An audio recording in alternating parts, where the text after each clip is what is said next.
बोलो जयकारा बोल मेरे श्री गुरु महाराज की जय। भाग्यशाली गुरुमुखो, परम संत श्री कबीर साहिब जी वहाँ से गुजर रहे थे। वे वहाँ खड़े होकर चींटी की कार्यवाही देखने लगे। जब यह दाल का दाना उठाती तो चावल का दाना गिर जाता, और जब चावल का दाना मुंह में डालने लगती तो दाल का दाना नीचे गिर जाता। उसकी ऐसी हरकत को देखकर उन्होंने फरमाया, चींटी चावल ले चली, बीच में मिली गई दार, कहे कबीर दोहो न मिले, इक ले दूजी डार। परम संत श्री कबीर साहिब जी फरमाते हैं, एक वस्तु का त्याग करने से दूसरी वस्तु की प्राप्ति होती है। जिस प्रकार अंधेरा और रोशनी दोनों एक जगह नहीं टिक सकते, रोशनी के आ जाने से अंधेरा स्वयं ही हट जाता है। जब तक मन में माया के विचारों का प्रभाव तब तक भक्ति का रंग नहीं चढ़ सकता, क्योंकि ऐसा आहार मुख से ग्रहण किया जाता है, वही आगे आमाशय में जाकर अपना प्रभाव दिखाता है। एक लड़के ने भूल से चावलों के साथ एक छोटा लोहा का कील निगल लिया, जो जाकर उसकी आंतों में अटक गया। कील के विष से लड़के के पेट में भयंकर दर्द होने लगा। जब तक डॉक्टरों द्वारा ऑपरेशन करके उस कील को निकाला नहीं गया, तब तक उस लड़के को पेट दर्द से राहत नहीं मिली। एक छोटे से कील का जब इतना प्रभाव है, तो फिर जिसके मन में कारखानों का ध्यान चल रहा है और मोटरें घूम रही हैं, वे किस प्रकार सुखी रह पाएंगे। जो वस्तु बाहर फेंकने की हो उसे तो खो लिया जाए, और खाने पीने वाली वस्तु को बाहर फेंक दिया जाए तो उसका परिणाम क्या निकलेगा? केवल दुख और परेशान के सिवाय कुछ भी नहीं। एक बार एक संत जी भ्रमण करते करते एक देहात की ओर चल दिए। क्या देखते हैं कि कुछ स्त्रियां पानी का मंथन कर रही हैं, और मंथन करते समय पानी की बूंदें बाहर गिरा रही थी। वे उन स्त्रियों को संबोधित करते हुए बोले, आप पानी का मंथन क्यों कर रही हो? संत जी के वचन सुनकर वे क्रोधित होकर बोली, हम तो दही का मंथन कर रहे हैं, न कि पानी का। वे थोड़ा आगे गए तो 4 युवक डंडे हाथ में लेकर एक रस्सी को काट रहे थे। संत जी से रहा न गया। उन्होंने उन युवकों से कहा, आप डंडों से रस्सी काटने में अपनी शक्ति क्यों गंवा रहे हो? युवक भी क्रोधित होकर बोले, हम तो सांप मार रहे हैं और तुम कह रहे हो कि रस्सी काट रहे हो। जाओ, जाकर अपना काम करो। संत जी वहाँ से चल दिए। इस प्रकार चलते चलते संत जी जब थोड़ा आगे पहुँचे तो क्या देखते हैं कि कुछ बुजुर्ग बैठे बातचीत कर रहे थे। उनके आगे मेवे से भरी थालियाँ रखी थी। वे थालियाँ से मेवा उठाकर छिलके प्लेट में रखे जा रहे थे और फल की गिरी को फेंकते चले जा रहे थे। संत जी को उनकी अज्ञानता पर पुनः दया आ गई और कहने लगे, आप खाने वाली वस्तु को तो फेंक के जा रहे हो और फेंकने वाले छिलकों को प्लेट में सजाकर रख रहे हो। उन बुजुर्गों ने भी संत जी की बात को अनसुना कर दिया और अपनी ही धुन में पूर्वतः लगे रहे। संत जी के समझने का उन पर रत्ती प्रभाव न पड़ा। घूमते घूमते संत जी गांव के दूसरे छोर पर आ पहुँचे। कुछ व्यक्ति बर्तन को रस्सी से कुएं में लटकाकर पानी खींच रहे थे। जैसे ही संत जी की दृष्टि उनके बर्तन पर पड़ी तो यह देखकर हैरान हो गए कि बर्तन में पानी के स्थान पर हरी भांग थी। तभी वहाँ कुछ किसान आ गए। जब उन्होंने पानी का रंग देखा तो आपस में कहने लगे कि ऐसा प्रतीत होता है कि चोरों ने इसी कुएं में सारा माल छिपाया है। संत जी द्वारा पूछने पर उन्होंने बताया कि इस बार हमने अपने खेतों में भांग उगाई थी। रात को कुछ चोर हमारे खेतों से भांग चुराने आए। वे भांग बोरों में भरकर जैसे ही चलने लगे, वहीं पास ही खेतों में सो रहे हमारे एक भाई की नींद खुल गई।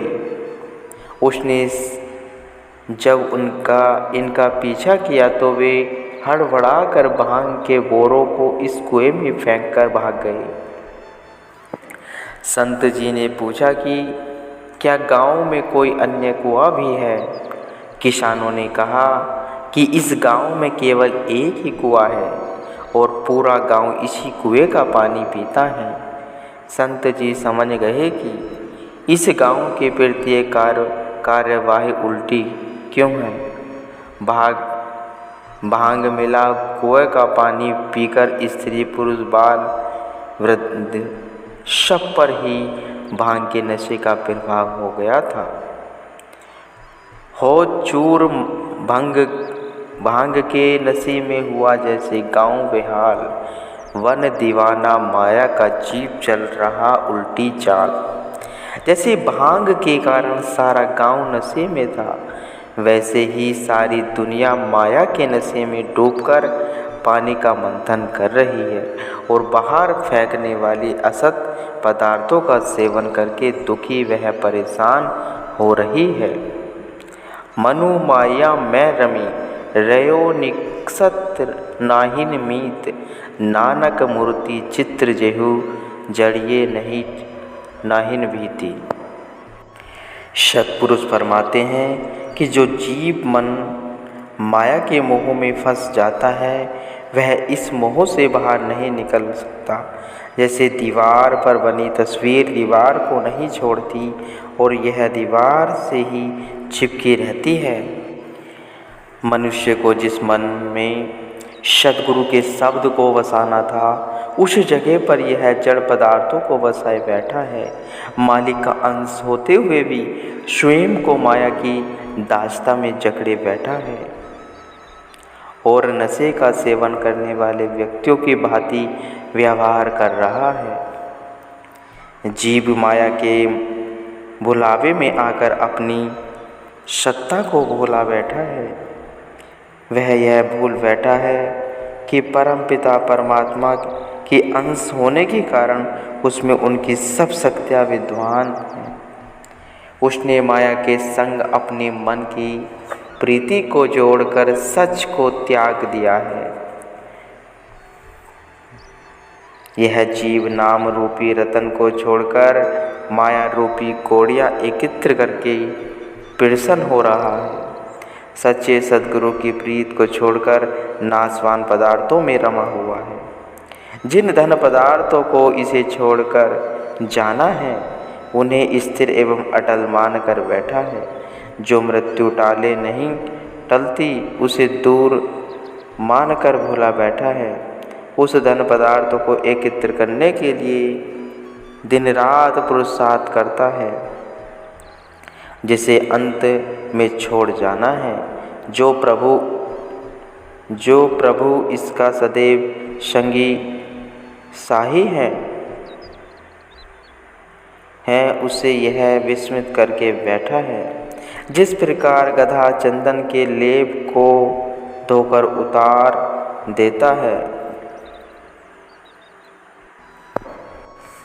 क्योंकि उसकी प्रीति भस्म से होती है।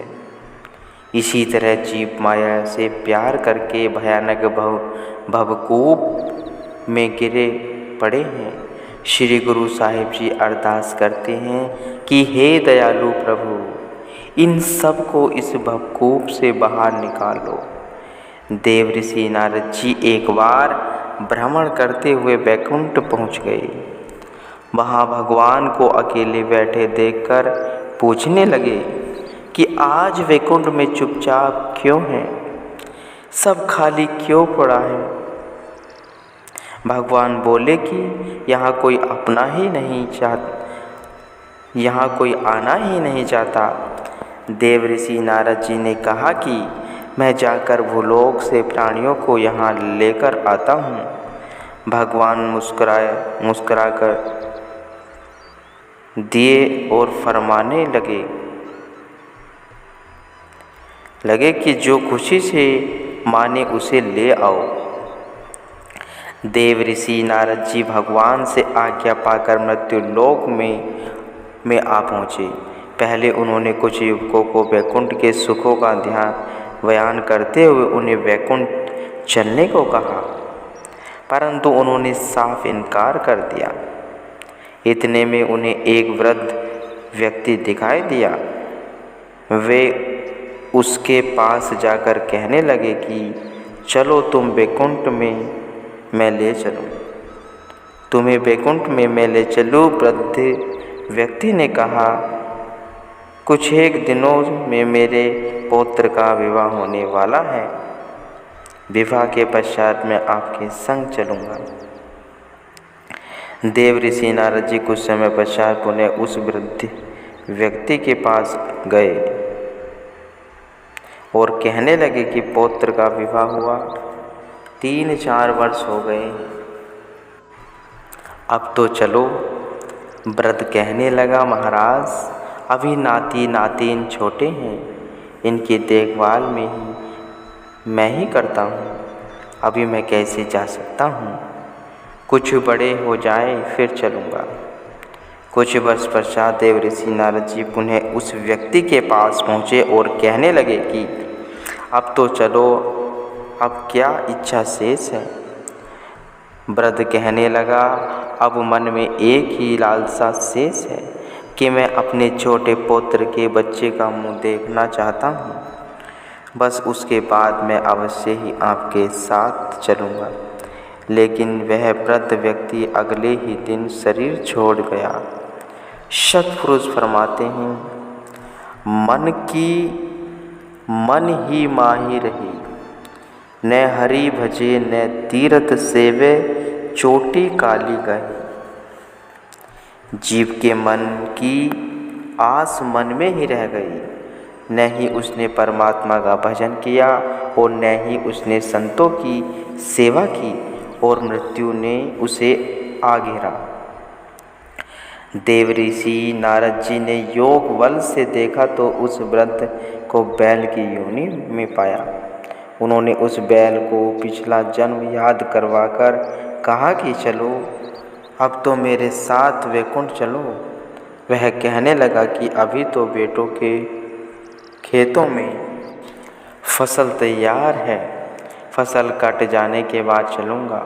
गर्मी की अधिकता के कारण उसने वहीं खेतों में प्राण त्याग दिए। बैल से वह कुत्ते की योनि में पहुंच गया। देव ऋषि नारद जी पुनः उसके पास पहुँचे और उससे वैकुंठ में चलने का आग्रह करने लगे। उस कुत्ते ने कहा कि बच्चे तो दिन भर अपने काम पर चले जाते हैं, पीछे से यदि मैं पहरा न